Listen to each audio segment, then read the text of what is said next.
आज राखीगढ़ी की ground report देने के लिए आपको राखीगढ़ी पहुंच गया है। एक शब्द का खास करके प्रयोग किया, वो है वैदिक सरस्वती की खुजली है। तो भारतीय पुरातत्व विभाग का नामकरण तो नहीं किया पंडित दीनदयाल उपाध्याय पुरातत्व संरक्षण विभाग।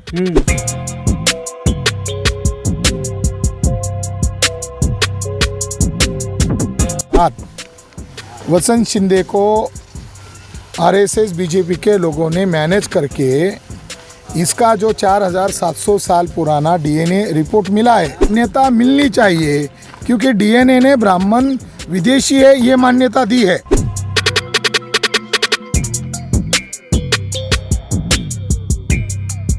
पर भी भामसेब जैसी संस्था है, कई सारे स्कॉलर्स है, वो विरोध कर रहे हैं। पर बयान सुना उसके द्वारा ये वो जाहिर करना चाहते हैं कि ये जो राखीगढ़ी सभ्यता है ये आर्य ब्राह्मणों की है। कहा गया है कि यहाँ के जो कंकाल मिले हैं उसका समय है 4700 साल पुराना। तो हेडिंग में लिखा हुआ है कि ईरानियन फार्मर्स लोगों का डीएनए इस कंकाल में नहीं मिला है।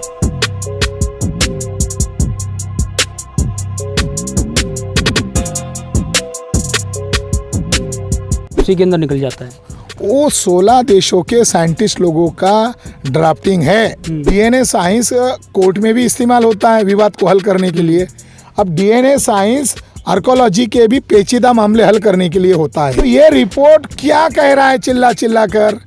यही कह रहा है भारत के तमाम मूल निवासी बहुजनों, वसंत शिंदे गद्दार है, नालायक है, कमीना है, ब्राह्मणों के द्वारा इस्तेमाल हो रहा कमीना कुत्ता दलाल भड़वाए। जो 117 साइंटिस्ट लोगों में तुम्हारा नाम है, वो रिपोर्ट कह रहा है ब्राह्मण भारत में ईस्वी बीसी 2000 में आए, यानी 4000 वर्ष पहले आए, और इसमें भी बताया जा रहा है कि ब्राह्मण का डीएनए नहीं मिलता।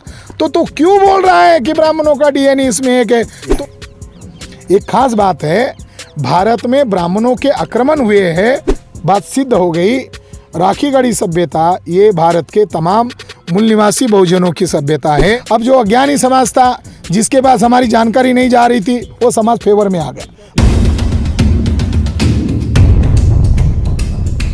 वेलकम साथियों, चैनल के अंदर आपका स्वागत है। आप देख रहे हैं सत्याशोधक, और सत्याशोधक आज राखीगढ़ी की ग्राउंड रिपोर्ट देने के लिए आपको राखीगढ़ी पहुंच गया है। पुरातात्विक उत्खनन शिविर स्थल के ऊपर हम लोग खड़े हुए हैं, और यह जो साइट है यह बता रही है चीख चीख के कि मूल निवासियों का इतिहास क्या था। और एक ख़ास बात यह भी है कि हमारे साथ में डॉक्टर विलास खरात है, जिन्होंने डीएनए के ऊपर गहन शोध किया था। और उसके साथ में ही एक ख़ास बात यह है कि पूरी की पूरी टीम यहाँ पर खड़ी हुई है। डॉक्टर विलास खरात से हम लोग जानेंगे कि यह राखीगढ़ी में आए, इन्होंने यहाँ का जो एक तरीके से दौरा किया, उसके बाद में इनको क्या कुछ लगा। सर आइए जल्दी जल्दी बात करते हैं। पहले हम देखते हैं, मैं जब उत्खनन कार्य शुरू में मैं आया था तब ये नहीं था। अब बोर्ड में क्या लिखा है हम पहले उसको देखते हैं। यहाँ पर एक बोर्ड है, इंस्ट्रक्शन बोर्ड है, उसके अंदर क्या कुछ लिखा हुआ वो एक बार देख लेते हैं। ये राखीगढ़ी की हड़प्पा संस्कृति है, सिंधु सरस्वती सभ्यता का में जो कार्बन डेटिंग हुई थी उसके अंदर 5वीं और 3री शताब्दी के आसपास का मिला ही है। ये टीला संख्या 1 है, ये जो जहाँ पर हम लोग खड़े हैं ये साइट, ये टीला नंबर 1 है। सर कैसा क्या कुछ लग रहा है आपको, इसके अंदर कुछ गड़बड़ की गई है? सबसे बड़ी ये जो लिखा गया है भारतीय पुरातत्व विभाग के द्वारा ये लिखा गया है, और इसमें उन्होंने एक शब्द का खास करके प्रयोग किया, वो है वैदिक सरस्वती सभ्यता। वैदिक सरस्वती सहायक नदियाँ, सिंधु सरस्वती सभ्यता और वैदिक सरस्वती, ये संकल्पना उन्होंने इस्तेमाल किए। तो भारतीय पुरातत्व विभाग उसके जो मुख्य मापदंड है वो भूल चुके हैं, ऐसा नहीं कहा जा सकता। तो इस बोर्ड से ये प्रमाणित हो रहा है कि वो इंगित कर रहे हैं ये वैदिक ब्राह्मणों की सभ्यता है। मतलब एक खास आइडियोलॉजी के अकॉर्डिंग चल रहा है सब कुछ अब तक। तो ये भारतीय पुरातत्व विभाग के निर्देशन पर ये कार्य नहीं हो रहा है, ये नागपुर के आरएसएस के मोहन भागवत के निर्देशन पर ये कार्य हो रहा है। ये बहुत बड़ी साजिश और बहुत बड़ा षड्यंत्र है और इसको आधार बनाकर इसको हम प्रिजर्व कर रहे हैं और इसकी बात को हम एक्सपोज करेंगे। अब इधर आते हैं। ये जिस तरीके से जो शब्द संकल्पनाएं, जो कुछ डायलॉग्स वगैरह हैं, ये यूज़ किए जाते हैं ऐसी चीज़ों के ऊपर। काफ़ी बार डॉक्टर विलास खरात जो है वह इसका खुलासा कर चुके हैं, एक्सपोज कर चुके हैं।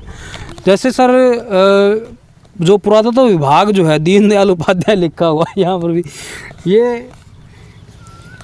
ये संस्कृति मंत्रालय, भारत सरकार जी, पुरातात्विक उत्खनन शिविर स्थल राखीगढ़ी, भारतीय पुरातत्व सर्वेक्षण, पंडित दीनदयाल उपाध्याय संस्थान व उत्खनन शाखा फेज़ 2 दिल्ली और संस्कृति मंत्रालय भारत सरकार, इसका ये बोर्ड से पता चल रहा है कि इसमें कई सारी संस्थाओं का विज्ञापन है। तो इसमें एक पुरातात्विक उत्खनन शिविर स्थल, यानी यहाँ लोगों को खास करके ब्राह्मणवादी लेखकों को या अभ्यासकों को या यूनिवर्सिटीज़ कॉलेज में पढ़ने वाले बच्चों को यहाँ दिमाग खराब करने का शिविर चलेगा। ये उसका पहला मीनिंग होता है। दूसरा होता है कि फिर इसको मान्यता भी मिले। तो भारत सरकार की जो संस्था, इसको रेड अक्षर में दिखाया, भारतीय पुरातत्व सर्वेक्षण, ये है मेन अथॉरिटी। और इसके साथ पंडित दीनदयाल उपाध्याय, ये जो ब्राह्मण है, पता नहीं कब पुरातत्व संस्थान बना इसके नाम से, ये पहली बार हम नाम सुन रहे हैं। ये पंडित दीनदयाल उपाध्याय, ये बीजेपी के वर्कर थे, आरएसएस के वर्कर थे, इनके नाम से पुरातत्व संस्थान कब खोली? तो अगर इतनी ही भारत सरकार को संविधान के दायरे में न रहकर काम करने की खुजली है, तो भारतीय पुरातत्व विभाग का नामकरण तो नहीं किया पंडित दीनदयाल उपाध्याय पुरातत्व संरक्षण विभाग? ये सवाल खड़ा होता है। ये बोर्ड नया लगा हुआ है। एक बोर्ड था भारतीय पुरातत्व सर्वेक्षण का, वो गेट पर लगा हुआ था पिछली बार जब हम लोग यहाँ पर आए थे।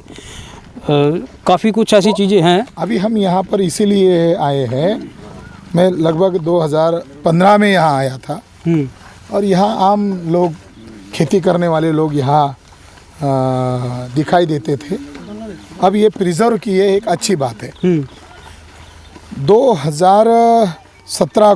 2019 को इसका डीएनए रिपोर्ट प्रकाशित होने के बाद वसंत शिंदे को आरएसएस बीजेपी के लोगों ने मैनेज करके इसका जो 4700 साल पुराना डीएनए रिपोर्ट मिला है, जो बातें उस डीएनए रिपोर्ट में नहीं कही गई है, उन बातों को भागवत के द्वारा एक नॉन ब्राह्मण आदमी, जिसको ब्राह्मण शूद्र कहते हैं, वसंत शिंदे को आगे करके झूठी जानकारी देने को कहा गया। तो ये एक फेज चला 2019 से लेकर 2022 तक। तो अब ब्राह्मण सेकंड फेज में आ गए हैं और वो फेज है कि इसका डीएनए तो पता चल गया फॉरेनर्स है, मगर वन साइडेड रूप से ये डीएनए ब्राह्मणों का है, वैदिकों का है, आर्य ब्राह्मणों का है, इस तरीके से वो प्रचार कर रहे हैं। और इसको मान्यता मिलनी चाहिए क्योंकि डीएनए ने ब्राह्मण विदेशी है ये मान्यता दी है। डीएनए ने ब्राह्मण विदेशी है ये मान्यता दी है। अब इस बात को दुनिया वाले रिजेक्ट कर रहे हैं। भारत के अंदर भी भामसेब जैसी संस्था है, कई सारे स्कॉलर्स है, वो विरोध कर रहे हैं। मगर अब वो आरएसएस बीजेपी के ब्राह्मणों को ये लग रहा है, यहाँ हम देख रहे हैं, यहाँ पर वो उत्खनन किया, इसको ढका गया जहाँ पर कंकाल मिले थे। अब आरएसएस बीजेपी के ब्राह्मण क्या करना चाहते हैं, भारतीय सर्वेक्षण विभाग अर्थात ASI, archaeological survey of India के द्वारा एक फर्जी रिपोर्ट बनाने वाले हैं। अब बारिश चल रही है इसलिए काम रुका हुआ है। और फर्जी रिपोर्ट बनाकर उस रिपोर्ट में ये पब्लिश करेंगे, जैसे कि शिंदे द्वारा या मंजूर जो आर्कोलॉजिस्ट है उसके द्वारा, जो मैंने टीवी पर बयान सुना उसके द्वारा, ये वो जाहिर करना चाहते हैं कि ये जो राखीगढ़ी सभ्यता है ये आर्य ब्राह्मणों की है और ब्राह्मण बाहर से नहीं आए हैं, वो यही के मूल निवासी है। ऐसा वो रिपोर्ट, जो डीएनए रिपोर्ट में जो बात नहीं कही गई है, वो बात भारतीय सर्वेक्षण विभाग के द्वारा जो रिपोर्ट बनने वाला है उसमें वो बातें मंजुल ने खुद कही मीडिया वालों के सामने आकर, यानी ऑब्जेक्ट पहले ही तय कर लिया कि ब्राह्मण यही के हैं और इनकी ये सभ्यता है।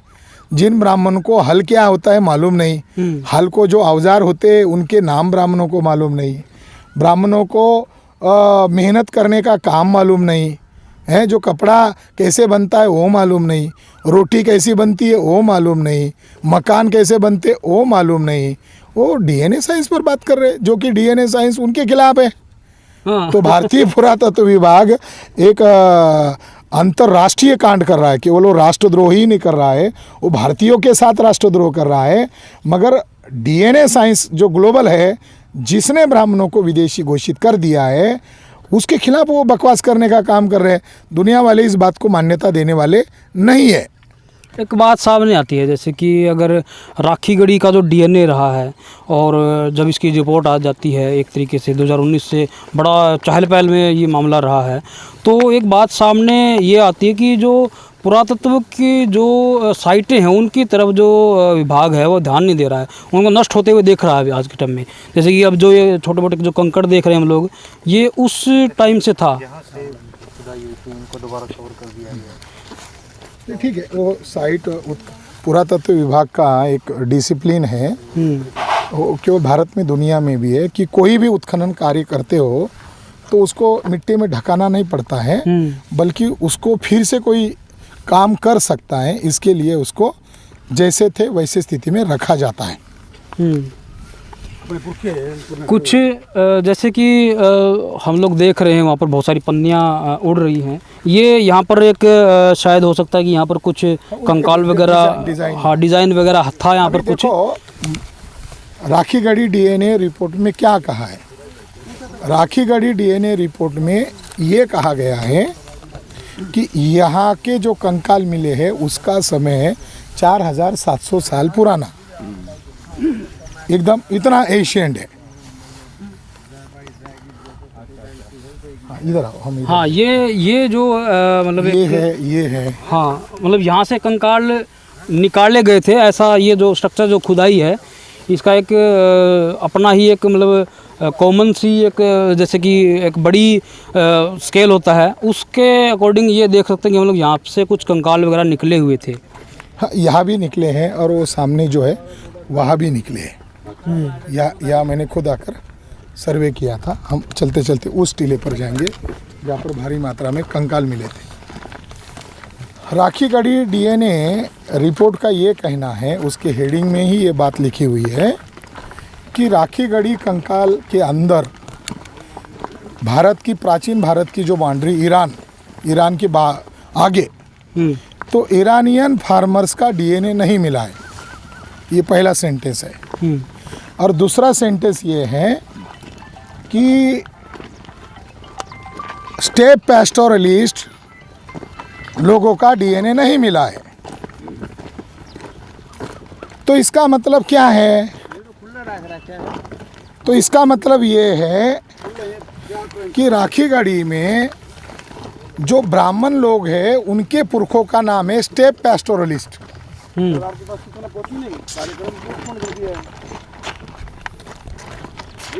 तो सुनो ये खोलना सुनो। तो हेडिंग में ये लिखा हुआ है, इधर दिखाओ कैमरा। हेडिंग में ये लिखा हुआ है, यही वो जगह जहाँ से कंकाल मिले हैं। तो हेडिंग में लिखा हुआ है कि ईरानियन फार्मर्स लोगों का डीएनए इस कंकाल में नहीं मिला, यानी प्राचीन भारत की जो बाउंड्री है अफगानिस्तान के आगे ईरान, वहाँ का डीएनए इसके अंदर नहीं मिला, एक। और दूसरी लाइन में लिखा है स्टेप पैस्टोरलिस्ट लोगों का डीएनए इसके अंदर नहीं मिला। तो भारतीय लोगों को ये मालूम नहीं ना स्टेप पैस्टोरलिस्ट है कौन। तो स्टेप पैस्टोरलिस्ट का मतलब है ब्राह्मण यहाँ रहते हैं, इनका डीएनए, और जहाँ से ब्राह्मण 2000 यानी 2000 BC यानी 4000 वर्ष पहले जहाँ से निकले थे वो लोग आज भी वहाँ हैं, तो उनको कहते हैं स्टेप पैस्टोरलिस्ट। तो दुनिया की भाषा में उन्होंने कहा जहाँ से ब्राह्मण आए उन लोगों का डीएनए इसके अंदर नहीं मिला। तो इसका मतलब ये है कि ब्राह्मणों का डीएनए इसके अंदर नहीं मिला। यानी इतनी सीधी बात उसके हेडिंग में है। मतलब कह सकते हैं कि जो एक्चुअल मीनिंग जो है वो आप उसकी जो हेडलाइन है उसी के अंदर निकल जाता है। वो 16 देशों के साइंटिस्ट लोगों का ड्राफ्टिंग है। अब मुझे अंदरूनी जानकारी ये मिली है, मेरे भी कुछ डीएनए एक्सपर्ट्स लोग हैं, तो उन्होंने मुझे ये जानकारी दी। अभी मैं उनके नाम डिस्क्लोज़ नहीं करूँगा, मगर उन्होंने मुझे ये जानकारी दी कि वसंत शिंदे ने डीएनए रिपोर्ट पर एक लाइन भी नहीं लिखा है। वसंत शिंदे का डीएनए रिपोर्ट पर 0 कंट्रीब्यूशन है। बीजेपी सरकार ने आग्रह किया था कि भाई ये डेक्कन कॉलेज के द्वारा उत्खनन कार्य किया जा रहा है, तो वसंत शिंदे का नाम आना चाहिए।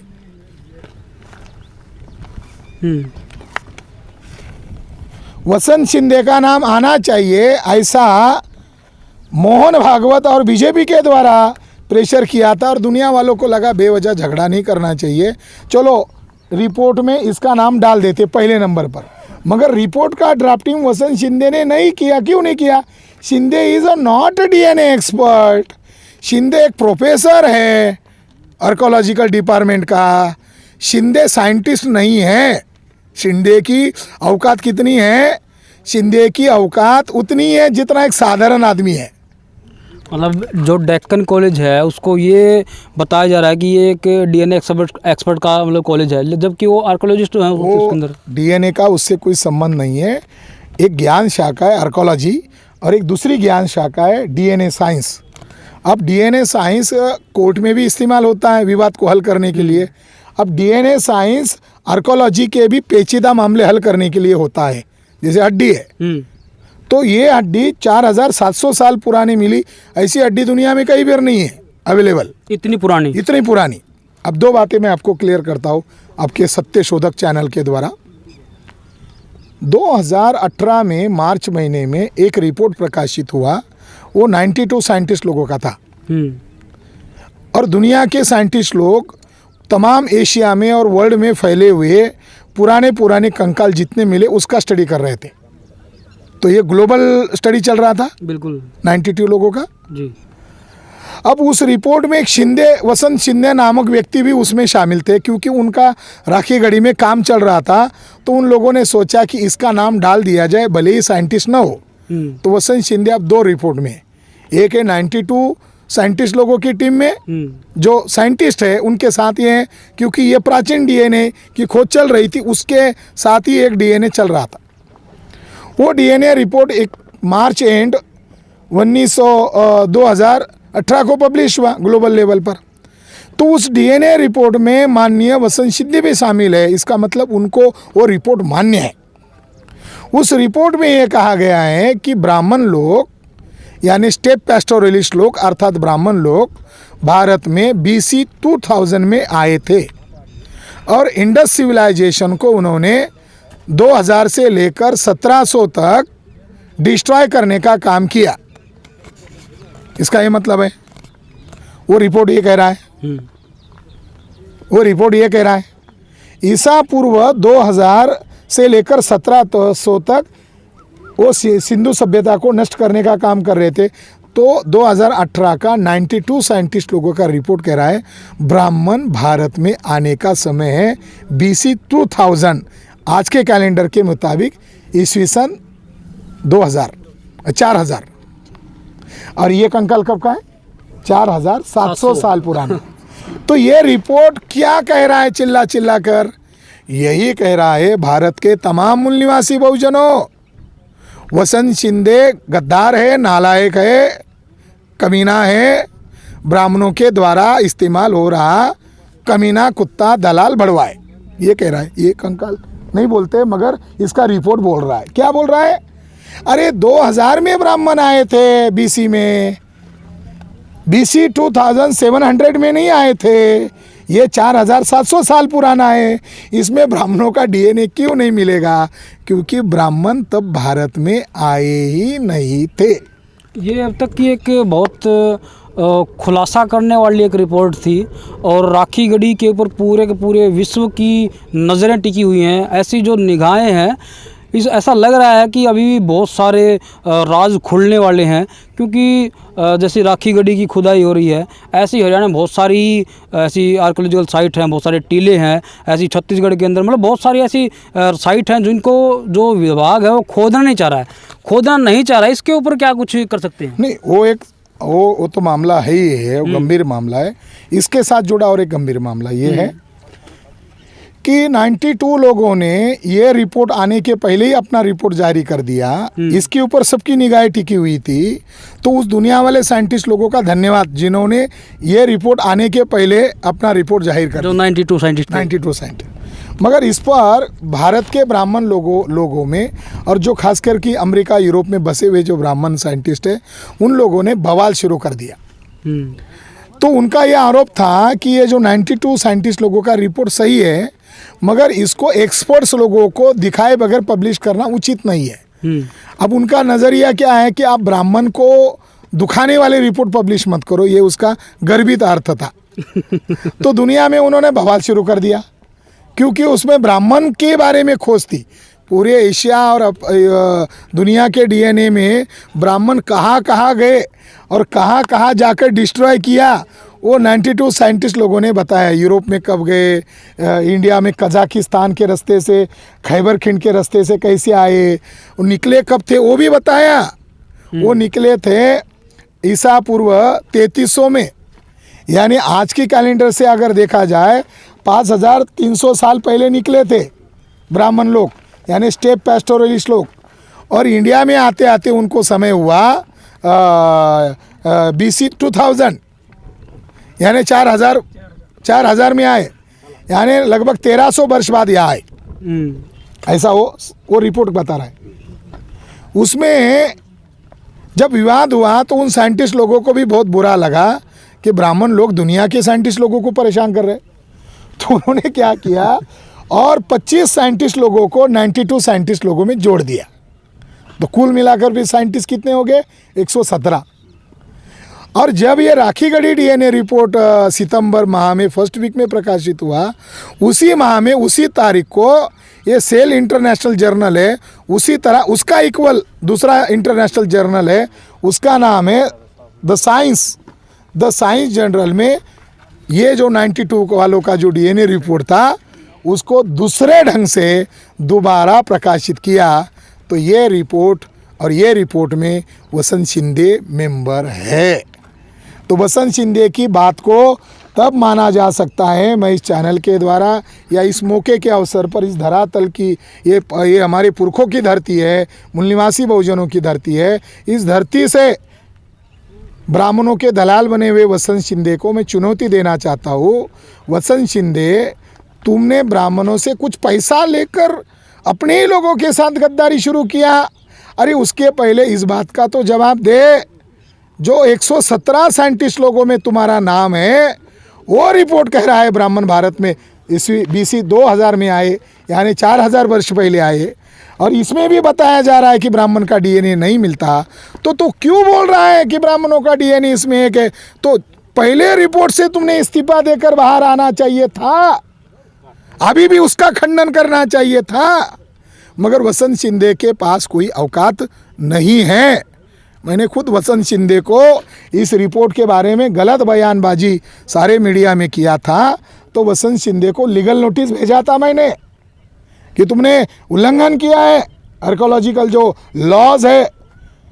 तो उसका जवाब लेके आ, कौन से लाइन में लिखा है राखी गढ़ी डीएनए रिपोर्ट में, कौन से लाइन में लिखा है कि ब्राह्मण यही के, सबूत लेके आ। तो वसंत शिंदे सबसे ज़्यादा डर गया और वसंत शिंदे भाग गए।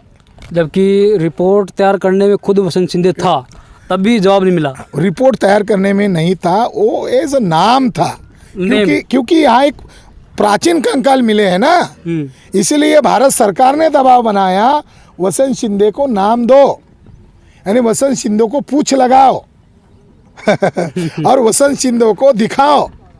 तो मीडिया वालों को ये ज़रूरी था कि वसंत शिंदे को तुम दिखा रहे हो, तो तुम हमको भी दिखाते, एक बॉक्स में हम बैठते, एक बॉक्स में वो बैठते, तो वसंत शिंदे की बातों को हम खारिज करते। मगर मीडिया जो है वो बिकाऊ मीडिया है। अब मीडिया का दो रोल आधा चल रहा है, और भारत सरकार ये ब्राह्मणों की सरकार है, जनता की सरकार नहीं है। ईवीएम घोटाला करके चुनकर आई गई सरकार है, और ये लोग अब भारत से भागना नहीं चाहते। ब्राह्मण लोग जो हैं वो भारत से भागना नहीं चाहते। 2012 में उत्खनन, 13 में उत्खनन हुआ, कितने नालायक लोग हैं बीजेपी सरकार के लोग, अभी तक म्यूजियम खड़ा नहीं कर पाए। इससे उनका व्यवहार समझ में आता है। म्यूजियम की बिल्डिंग खड़े की, इसके अंदर की चीज़ें आपने म्यूजियम में रखी क्यों नहीं? सब कुछ बाहर जा रहा है आज तक भी। तो कुल मिलाकर बात ये है, ये मूल निवासी बहुजनों का डीएनए इसके अंदर मिला हुआ है। हमारे लिए राखी गढ़ी का रिपोर्ट एक बहुत बड़ी शक्ति का स्रोत बनकर सामने आया है। ब्राह्मण आज तक किताबें लिखते थे, मन मर्जी से किसको भी बारे में कुछ भी अपमान, महापुरुषों का अपमान, कुछ भी लिखते थे। मगर अब डीएनए अंतिम है, और इस अंतिम शास्त्र ने ये बता दिया, ब्राह्मण निकले थे ईसा पूर्व 3000 यानी 3300 में, यानी 5300 साल पहले निकले थे। वो इधर आए एशिया में, इराक, ईरान, कजाकिस्तान के रास्ते से, खैबर खिंड के रास्ते से आए, और उधर यूरोप में भी उन्होंने डिस्ट्रॉय का काम किया। रीच डेविड नामक एक विश्व लेवल का हार्वर्ड यूनिवर्सिटी का साइंटिस्ट है, वो हाथ धोकर लगा है ब्राह्मणों के पीछे। उसने किताब लिखी है 2017 में, उस किताब का नाम है who we are and how got here. हम कौन थे, इन्हें केवल भारत के ही नहीं, दुनिया के तमाम देशों का डीएनए रिसर्च उसके ऊपर है। मगर विस्तार से एक चैप्टर उसने लिखा है वो स्टेप पैस्टोरलिस्ट लोगों के ऊपर। और स्टेप पैस्टोरलिस्ट लोग कौन है, मीडिया बता नहीं रहा है, वो ब्राह्मण है।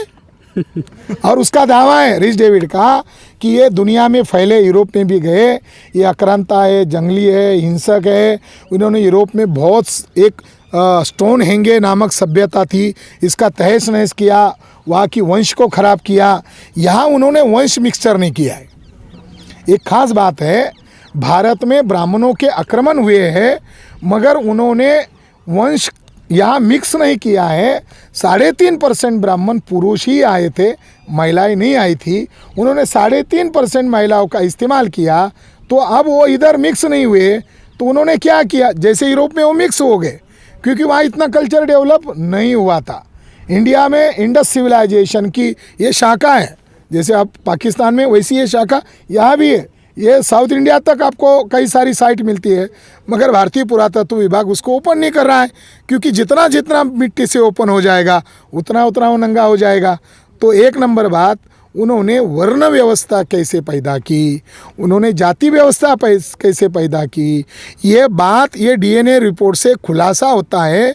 क्योंकि उन्होंने यूरोप में पुरुषों का नरसंहार किया, यहाँ उन्होंने किया है, नहीं ऐसा नहीं किया है, मगर उनको इतनी बड़ी आबादी को ख़त्म नहीं कर पाएंगे ऐसा उनको लगा, तो उन्होंने वर्ना सिस्टम बनाया, कास्ट सिस्टम बनाया। इतना तो छोड़ो, ब्राह्मणों के जितने श्रुति स्मृति हैं, पुराण है, उसके अंदर महिलाओं को शूद्र कहा गया है। चलो हमारे शूद्रों की औरतें तो शूद्र ही होगी तुम्हारी परिभाषा में, कम से कम ब्राह्मण की औरत को तो ब्राह्मण मानते। तो उसमें उन्होंने लिखा कि ब्राह्मण की औरत जनेऊ संस्कार नहीं कर सकती।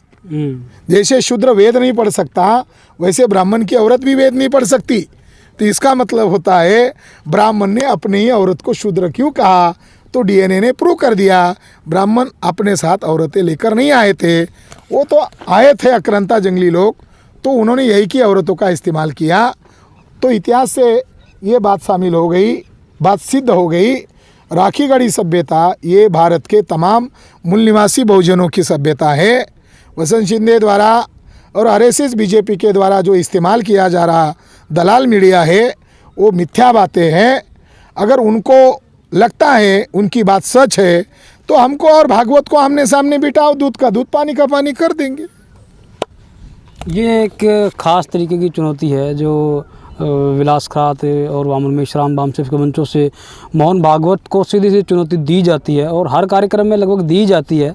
लेकिन लगभग मैं देख रहा हूँ कि 8-9 साल हो गए हैं, तो अभी तक तो कोई ऐसा चैलेंज एक्सेप्ट किया नहीं है, आगे भी देखते रहेंगे क्या कुछ होता है।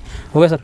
आखिरी एक जानकारी मैं देना चाहता हूँ कि राखीगढ़ी का डीएनए को लेकर और तमाम डीएनए रिपोर्ट्स को लेकर हम लोग 27 जून को हरियाणा के रोहतक में डीएनए कॉन्फ्रेंस करने वाले थे। तब इस डीएनए कॉन्फ्रेंस का विरोध हरियाणा सरकार के होम डिपार्टमेंट सीएम के द्वारा किया गया। आप कहोगे हरियाणा सरकार ने कैसा विरोध किया? तो बीजेपी का रोहतक जिले का जो वत्स नामक पंडित ब्राह्मण है उसके द्वारा डीएनए रिपोर्ट का विरोध, डीएनए परिषद का विरोध हुआ और उसने ज्ञापन कल दिया। पहले दिन अपने सोशल मीडिया में खबर चलाई कि हम वामन मेश्राम को रोहतक में पैर नहीं रखने देंगे और हमने हॉल भी कैंसिल कर दिया है। तो दूसरे दिन ज्ञापन आई और अखबार वालों में खबर छापी, यानी कैंसिल कर दिया। ये पहले दिन सोशल मीडिया में छाप रहे हो, कल अखबारों में खबर आ रही है। कैंसिल बाद में तो होता है, खबर पहले आ जाती है। कैंसिल हुआ ही नहीं। कैंसिल क्यों नहीं हुआ? क्योंकि प्रशासन ने हमको लिखित में दिया ही नहीं, तुम्हारा परमिशन कैंसिल कर दिया जाता है। उसने तो हॉल वाले को धमकी दी। तो कुल मिलाकर बात यह है कि डीएनए परिषद से ब्राह्मण को डर क्यों लग रहा है? अगर उनके मीडिया ने 2019 से अभी तक प्रचार किया कि ब्राह्मण का ही डीएनए मिला, ब्राह्मण का ही डीएनए मिला, तो ब्राह्मणों को काहे का डर? वो तो उनकी बात तो पूरे देश और दुनिया ने सुन ली, काहे का डर लग रहा है उनको? तो उनको डर है, बामसेप राष्ट्रव्यापी संगठन है और भागवत भी, आरएसएस का भागवत भी बामसेप को डरता है। तो ये बातें अगर 6 लाख गांव में फैल गई तो ब्राह्मण का क्या होगा? अब हरियाणा में वो चर्चा क्यों नहीं करने देना चाहते? क्योंकि ये साइड यहीं पर मिली है। बिल्कुल। तो यहीं पर अगर चर्चा हो जाए तो दूध का दूध पानी का पानी हो सकता है। इसीलिए पहले वत्स सामने आया, उसके बाद नवीन जय हिंद सामने आया और ब्राह्मण लोगों ने परशुराम का नारा लगाकर, फरसा दिखाकर विरोध किया। ये करके ब्राह्मण ने एक अच्छा काम किया। वो क्या काम किया? एक तो हमारे मूल निवासी बहुजन समाज को हम जो 45 साल से समझा रहे हैं तो राष्ट्रव्यापी संगठन बन गया, मगर कभी कभी हमारे लोगों को भी लगता है कभी कभी अच्छे ब्राह्मण हो सकते हैं, मगर इन ब्राह्मणों के विरोध करने के कारण उनका भी अभी यकीन बन गया कि ब्राह्मण लोकतंत्र को नहीं मानता, ब्राह्मण लोकतंत्र संविधान पर विश्वास नहीं रखता। इसलिए ये बात सिद्ध हो गई कि ब्राह्मण विदेशी है। ब्राह्मणों के कारण अब जो अज्ञानी समाज था, जिसके पास हमारी जानकारी नहीं जा रही थी, वो समाज फेवर में आ गया। ब्राह्मणों को जाहिर धन्यवाद। नंबर 2, संविधान के आर्टिकल 19 के अनुसार बोलने की आज़ादी, लिखने की आज़ादी, भाषण करने की आज़ादी सबको है संविधान के दायरे में रहकर। वो भी संविधान के दायरे में रखकर कल हमारा विरोध करते, वो भी सभा लेते, उनकी सरकार है। फिर भी वो ऐसा नहीं कर पाए, हाथापाई की भाषा करने लगे, खून और मर्डर की भाषा करने लगे। तो इससे ये प्रमाणित होता है ब्राह्मण सच्चाई को डरता है। ब्राह्मण के पास हम मानते थे ब्राह्मण बुद्धिमान है, होशियार है, पंडित है, विद्वान है, मगर ब्राह्मणों ने हथियार को लेकर विरोध कर कर, गाली गलौज करके, हम तो ये भी मानते थे हमारे लोग कि ब्राह्मण सभ्य है। कुछ लोग मानते थे, आम लोग भी मानते थे। तो गाली गलौज करना सभ्यता का गुणधर्म नहीं। हम कभी भी गाली नहीं देते। हम तो उनका विश्लेषण करते। ये 3.5% वाले लोग सब पर राज क्यों कर रहे हैं? ये बदमाश है। बदमाश गाली थोड़ी है, षड्यंत्रकारी गाली थोड़ी है। तो गाली देने से प्रमाणित हो गया वो सभ्य समाज नहीं है। हथियार लेकर दिखाना ये सभ्य समाज। लोकतंत्र में हथियार दिखाकर अपने बातों को बताना, मनवाना, इसको कहते तानाशाह, हुकुमशाह। तो ये हरियाणा बीजेपी सरकार इन गुंडों को या इन आतंकवाद पर विश्वास करने वाली विचारधारा पर मानने वाले ब्राह्मणों को प्रोत्साहन दे रही है। उनका दायित्व था उनको अरेस्ट करे। अब नागपुर से एफआईआर दर्ज हो गए हैं। तो इस मौके पर मैं इतना ही कहना चाहता हूँ, हम स्टेट लेवल का कॉन्फ्रेंस ले रहे थे, कुछ हज़ार लोग आते, 5-10 हज़ार, बस उतने तक हमारा मैसेज जाता। मगर ब्राह्मणों ने विरोध करने के कारण हफ्ते भर में ही हमारा 15 करोड़ लोगों तक ये कार्यक्रम उन्होंने दिल्ली वाला जो लाइव था वो देख लिया। इसके लिए ब्राह्मणों के बहुत बहुत धन्यवाद करते हैं और वो ऐसा ही विरोध करते रहे। मैं अपील करता हूँ, राखी गढ़ी जो हमारी धरती है, ये वैदिक सभ्यता कुछ नहीं है, ये सरस्वती सभ्यता वगैरह कुछ नहीं है, ये हमारी सभ्यता है।